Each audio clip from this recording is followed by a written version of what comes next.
Do you ever wish that your audio setup wasn't the size of a small spaceship? Well, today we're diving into the Synido Live Dock, which is a portable audio interface for streamers, podcasters, musicians, and anyone who wants to sound better without needing a degree in sound engineering. And yes, it's tiny, but don't let the size fool you. It's what you can do with it that counts. Am I right? So behold, the Dock of Destiny. So I tested it out this week with all of its different features and compared it to my usual setup, and I want to share with you everything that it's capable of and all of the stuff that I sort of found out about it. Because the Live Dock is a great little budget-friendly tool, especially if you don't want to fork out for a massive audio interface. This replaces the need for that, especially if you're just starting out in content in some way. And even if you already have an existing audio interface, this is so much more portable because you can literally just throw it in your pocket. And as you can imagine, given its size and what it's aiming to achieve, the price point is a lot nicer than some of the standard audio interfaces that you're probably used to seeing on the market. So let's take a quick look in the box. It comes in a sleek and small packaging, and inside here you'll be first greeted with the Live Dock itself and a nice little foam holder. It is very small. It literally looks like a Google Chromecast. If you lift that up though, you'll see underneath you have a 3.5mm double-ended jack cable, which is roughly about 1 meter long. This is what you can use to plug in like a microphone or a headset to sort of monitor it or speak through it with your mics. You'll also have this 3.5mm jack converter, which allows you to plug in instruments. So if you are using a guitar or a keyboard, maybe a MIDI pad, this is what you're going to need to essentially make that work. Another thing that I love is it does come with an adapter. So you have a USB-C, and this converts up to Lightning, so that way you can plug it directly into your phone, because this device doesn't just work via USB-C. You can also adapt it and use it across a plethora of devices. And then they have this handy little Velcro strap, so you can strap this around a kind of tripod to save it dangling down, or any kind of rig that you're using. You can essentially just keep it a little bit neat. And as you can imagine, you also get the user manual. But let's move on to some of the features that this thing has. Well, it's obviously a compact and plug and play device, so it does just sort of plug in via USB-C or with the adapter to Lightning if you want to use it on iPhone or iPad, or maybe some kind of other device as well with USB-C, like a phone or a tablet. But the device itself though, it has dual mic inputs here, which are phantom powered, which is great for, again, podcasting or just simply recording or streaming through. It then also has instrument support, as I mentioned briefly, so if you do want to stream or record some guitar, keyboard, MIDI pads, anything like that, again, you do have that option as well. And again, because you can plug this into phones and tablets, you could use GarageBand or FL Studio and just record directly onto a portable device or onto a PC or laptop.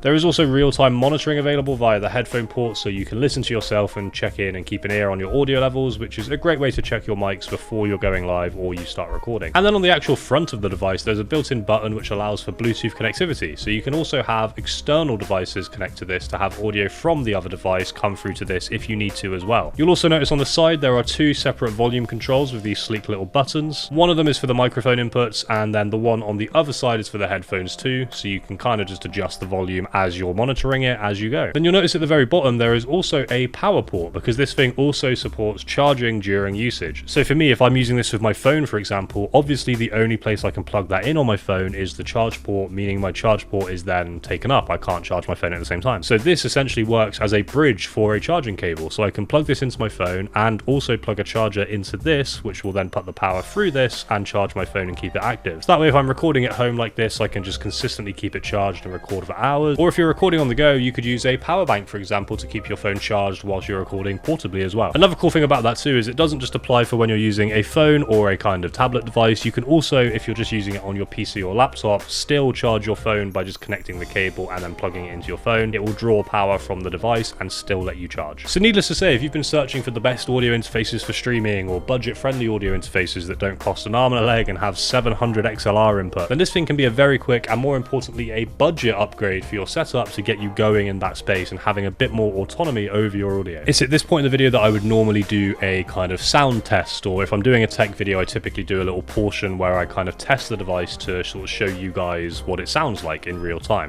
Unfortunately though, I plugged it in and it just does sound exactly the same as my mic. There's kind of no need to show you it because it is very seamless. And as you can imagine, it doesn't have as many built-in features as a normal audio interface, so you're not going to have as many tweaks to make. But regardless, it is plug and play. Like I say, I plugged it into my phone, I plugged my microphone in, and it sounds just as this sounds now plugged into my MacBook through this device on my phone. So if you are wondering what it's going to sound like when you plug it in straight out of the box, it's going to sound like this. But what I am going to do is give you a kind of brief pros and cons list about what I thought about this after recording a few videos with it, using it for around a week, and just my final closing thoughts. So let's start with the pros. I think the first obvious pro is it's super portable because it's a very compact design. So again, if you do want something that can help you out and about and just something to throw in a kit bag without having to pack away massive pieces of of kit, this is a great option for you. Another pro is it is good audio quality without having to edit anything. I think, like I said, the fact that you can plug this in and have the same output from the mic as you could expect just plugging it into a standard device is great. There's no legwork, there's no headache with the setup, you just plug it in and it sounds as great as it normally would. Moving on, I think the onboard features and controls are also very easy to grasp and super functional. There's nothing overly complicated here because some audio interfaces and sound engineering kind of devices in general can get a little bit tricksy.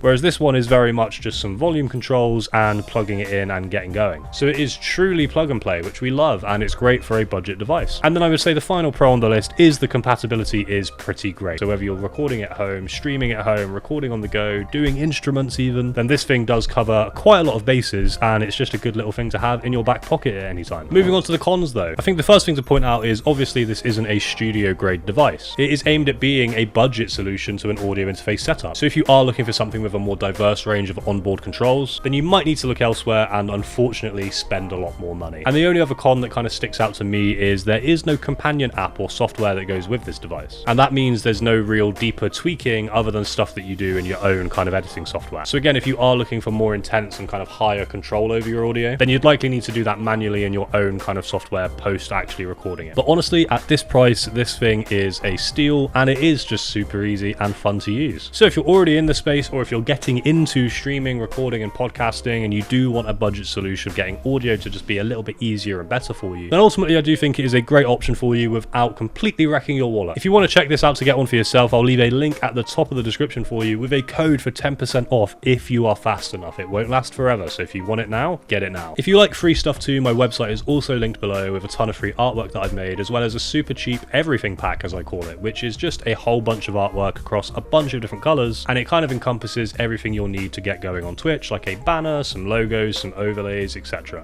You'll also find down there our Discord with 300 plus other streamers and creators like you, so if you want to make some friends in the space or maybe just get some advice, anything at all, then hop on in because we would love to have you there. In the meantime though, here is your last chance to subscribe in this video, and here's another video that might help you on your creative journey. Hopefully I'll see you again on the channel soon. Mwah.